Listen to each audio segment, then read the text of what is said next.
Doctor RMP Shetty అనేటువంటి నేను ఆస్ట్రాలజర్ని. ఈ యొక్క 40 సంవత్సరాలుగా ఈ జ్యోతిష్యాన్ని ప్రాక్టీస్ చేస్తున్నాను. వేలాది మందికి నేను జాతకాలు చూడటం జరిగింది.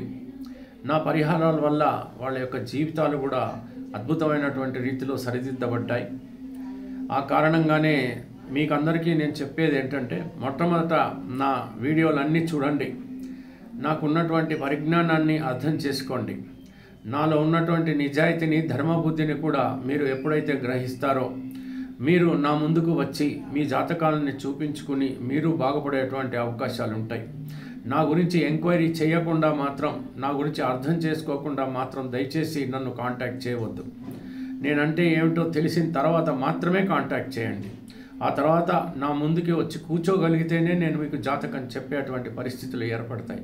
కారణం ఏంటంటే, ఎన్నో ప్రశ్నలు ఉంటాయి, ఎన్నో సమస్యలు ఉంటాయి. మీరు అవన్నీ వివరించినప్పుడు, నేను అవన్నీ చూసినప్పుడు, మీ జాతకాన్ని పరిశీలించినప్పుడు మీకు నిజమైనటువంటి న్యాయాన్ని నేను చేయగలుగుతాను.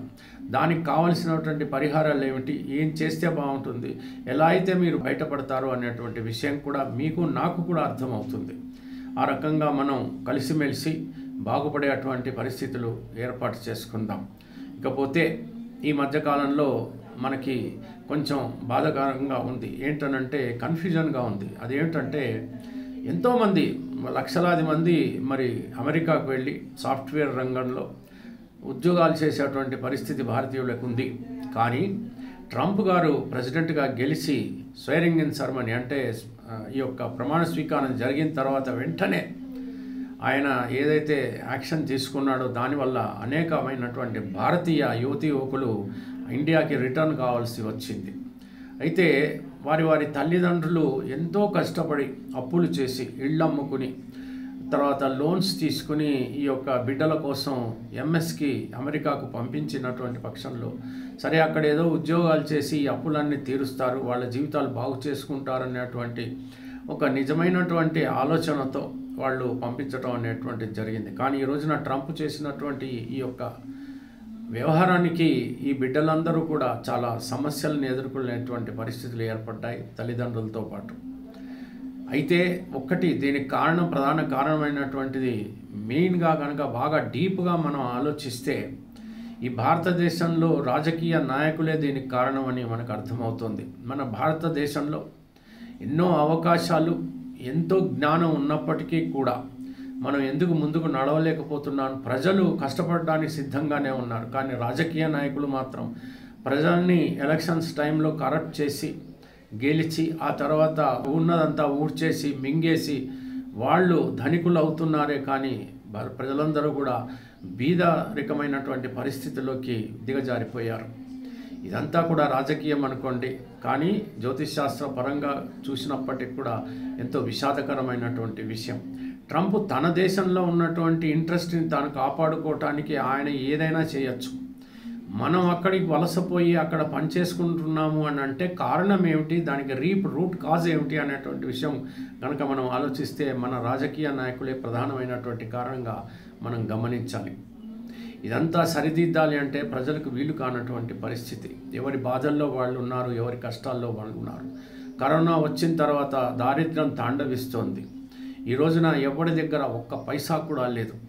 అందరూ కూడా చాలా కష్టపడుతున్నారు. ఎంత చెమట వచ్చినా, రక్తము చిందించినప్పటికీ కూడా ఒక్క పైసా దొరకట్లేనటువంటి పరిస్థితి వచ్చింది. అన్నమో రామచంద్ర అనేటువంటి పరిస్థితి కూడా ఏర్పడింది. మళ్ళీ ఇప్పుడు గొడ్డలి పెట్టులాగా ఈ ట్రంప్ గారి వ్యవహారం మన యువతీ యువకులకి ఎంత పౌరాతిఘోరమైనటువంటి పరిస్థితిని ఎదుర్కొనే రీతిగా ఉంది. అయితే ఇంతటి కారణం సరే, ఏది ఏమైనప్పటికీ కూడా ఇదంతా మన భారతీయుల సమస్య. అక్కడ ట్రంప్ గారి వ్యవహారం ఏంది, ఎలా ఉంటుంది, అసలు ఈయన జీవిత చరిత్ర ఏంటి, ఈయన ఏం చేయబోతున్నాడు, ఎలా ఉంటాడు అని కనుక తీసుకున్నట్టయితే ఆయన నిర్ణయాలన్నీ కూడా ఆవేశపూరితంగా ఉంటాయి. దానికి ప్రధానమైనటువంటి కారణం కుజుడు లగ్నంలో ఉండడం, లగ్నం సింహలగ్నం కావడం. దానివల్లనే ఇతను చాలా ఫెరోషియస్గా, చాలా ఆలోచన రహితంగా, అనేక రకాలుగా చాలా యుద్ధం వాతావరణం సృష్టిస్తూ కూడా ఆయన నిర్ణయాలు తీసుకుంటూ ఉంటాడు. రేపటి రోజున ఈయన హిట్లర్లా ప్రవర్తించిన ఏమాత్రం సంశయించాల్సినటువంటి పని లేదు. జరుగుతుంది కూడా. ఇతను యుద్ధాలు జరగటానికి కూడా కారణమైనటువంటి పరిస్థితి కూడా ఉంది. మొట్టమొదటి ఇక్కడ ఆలోచించాల్సింది ఏంటంటే, ముందు ఇతనికి ప్రాణగండం ఉందా లేదా అని కనుక చూసినట్టయితే ప్రాణగండం ఉంది అని అనిపిస్తోంది. అనతి కాలంలోనే ఇతని పైన మళ్ళీ అటెంప్ట్ జరిగేటువంటి అవకాశాలు కూడా చాలా గట్టిగానే ఉన్నాయి. ఆ అసాసినేషన్ కారణం ఇతను ఏమైనా కావచ్చు, కానీ అతను చావాలని ఎవరు అనుకోరు. అందరినీ కూడా ఒక రీతిన ఒక పద్ధతిన పరిపాలిస్తే బాగానే ఉంటుంది. తన దేశాన్ని తాను అభివృద్ధి చేసుకుంటే ఎవరు కాదనరు. ఏ దేశమైనా బాగుండాలని అనుకుంటాము. కాకపోతే ఏంటంటే అతనికి మాత్రం ప్రాణగండం ఉంది. ఆ తర్వాత ఏం జరుగుతుంది అంటే అల్లకల్లోలమే. మొత్తంగా తీసుకున్నట్టయితే మనకి అర్థమవుతుందంటే అమెరికా ఏదైతే ఉందో అది మాత్రం అల్లకల్లోలమైనటువంటి పరిస్థితిలోకి రాబోతుంది అనేటువంటి విషయం మనకు అర్థమవుతుంది. మరి ఈ ట్రంప్ గారు పుట్టినటువంటి వేళ విశేషం అలాంటిది. అతను సాధించినవన్నీ ఎన్నో ఉన్నాయి. రియల్ ఎస్టేట్ రంగంలో, ఇతర రంగాల్లో చాలా గొప్పగానే ధనికుడు అయ్యాడు. అయితే ఇతను పుట్టినటువంటి తేదీ నేను చూశాను, ఇంటర్నెట్లో చూశాను. అనేక రకాలుగా పరిశోధించిన తర్వాత 14th తర్వాత జూన్ 1946లో పుట్టాడని, 10:54:05 ఇతను జన్మించాడని, జమైకా న్యూయార్క్లో జన్మించినట్టుగా మనకు అర్థమవుతోంది. ఇతనికి ఏమవుతుందంటే కాలసర్ప దోషం ఒకటి ఉంది. ఇక్కడ సింహ లగ్నం అనేటువంటిది, సింహ లగ్నంలో కుజుడు ఉండటం, ఆ తర్వాత గురువు ధనస్థానంలో ఉండటం, ఆ తర్వాత కేతువు చంద్రుడు ఇక్కడ చతుర్థంలో ఉండటం, కాలసర్పంలో కేతు చంద్రుడు నీచబడి ఉండటం వల్ల తాత్విక వ్యవహారాలు చాలానే చేస్తాడు ఇతను. మానసిక రోగి ఇతను. రాహు సూర్యుడు ఇద్దరు కూడా ఇక్కడ దశంభావంలో అంటే కర్మస్థానంలో ఉండటం అంచేత అంటే మొండిగా ప్రవర్తించేటువంటి రాహు ఇతని తలపైన కూర్చుని ఉన్నాడు. కాలసర్ప దోష రాహు ఇతను. రవి రాజకీయాలకి కారకుడు కాబట్టి ఇతను ఖచ్చితంగా రాజకీయాల పరంగా ఇతను ఎప్పుడు కూడా న్యూస్లో ఉంటాడు. ఆ తర్వాత రాజకీయాల్లోకి అడుగు పెడతాడు. అతని రణరంగ నీతి కూడా వేరే రకంగా ఉంటుంది. ఆ తర్వాత మెర్క్యూరీ అనేటువంటి వాడు లాభస్థానాధిపతి, లాభస్థానంలో ఉన్నాడు. వ్యాపారంలో అద్భుతమైనటువంటి విజయాలు సాధించేటువంటి అవకాశాలు ఉన్నాయి. ఆ తర్వాత శనైశ్చరుడు 12వ స్థానంలో ఉన్నటువంటి పరిస్థితుల్లో ఇతని ఆరోగ్యం మాత్రం చాలా తీవ్రగతిన కుంటుపడుతుందని చెప్పవచ్చు. రేపటి రోజున పెరాలసిస్ కూడా ఇతనికి రావచ్చు. అతని ఆవేశమే అతన్ని నాశనం చేసేటువంటి పరిస్థితులు చివరిన ఏర్పడతాయి. అయితే ఇక్కడ కనుక ఎప్పుడైతే లగ్నంలో కుజుడు ఉంటాడో, కుజుడు అంటేనే వైలెన్స్ లార్డ్. సో అనేక రీతిలో సప్తమాన్ని చూస్తున్నాడు కాబట్టి స్త్రీల విషయంలో, ఇతను స్పౌజ్ విషయంలో చాలా జాగ్రత్తగా ఉండాలి. ఇతని భార్యనే ఇతను ఎంతవరకు ప్రేమిస్తుంది, ఎంతవరకు లైక్ చేస్తుంది అనేది అనుమానమే. అయితే ఏది ఏమైనప్పటికీ కూడా ఇతను అనేక రకాలుగా అవమానాల పాలు అవుతాడని, అనేక రకాలైనటువంటి నిరాశలకి ఎదురయ్యేటువంటి పరిస్థితులు ఉంటాయని, మరి రకరకాలుగా ఇతను పగ ప్రతీకారాలు తీర్చుకునేటువంటి ఆ వ్యవహార శైలి ఉంటుందని కూడా మనకి అర్థమవుతోంది. ప్రస్తుతం ఇతనికి నడుస్తున్నటువంటి దశ ఏదైనా ఉంటే గురువు మహర్దశ. గురువు మహర్దశ ఏమిటంటే ఇతనికి మరి ఇతనికి శుభుడు అయినప్పటికీ కూడా, సింహ లగ్నం కాబట్టి శుభుడు అయినప్పటికీ కూడా ఇప్పుడు మనం చూసుకుంటే కనుక అర్ధాష్టమ శని నడుస్తుంది. 29వ తేదీ మార్చి 2025 మాత్రం ఇతని అర్ధాష్టమ శని వెళ్ళిపోతుంది. వెళ్ళిపోయినప్పటికీ కూడా ఎన్నో అడ్డంకులు అనేటువంటిది ఖచ్చితంగా ఏర్పడతాయి. అయితే ఇతను ప్రెసిడెంట్గా, అమెరికాకి ప్రెసిడెంట్గా అయ్యాడు కాబట్టి మనం యుఎస్ఏ యొక్క స్థితిగతులు కూడా కొంతవరకు చూసుకోవాల్సి వస్తుంది. యుఎస్ఏని కనుక చూసుకుంటే 4 జూన్ 1776 సమయం 18:30 అంటే రాత్రి 6:30 ఇది స్వాతంత్రం ఫిలడెల్ఫియాలో పొందినట్టుగా మనకు అర్థమవుతోంది. ఇక్కడ కనుక మనం చూసుకున్నట్టయితే ఏం జరుగుతుందనంటే ధనస్సు రాశి, ఇక్కడ మరి కేతువేమో ద్వితీయంలో, మరి చంద్రుడేమో ఈ యొక్క కుంభరాశిలో ఉండటం అనేది జరుగుతుంది. తర్వాత కుజుడు కానీ, శుక్రుడు కానీ, గురువు కానీ, మరి రవి కానీ వీళ్ళందరూ సప్తమంలో ఉన్నారు.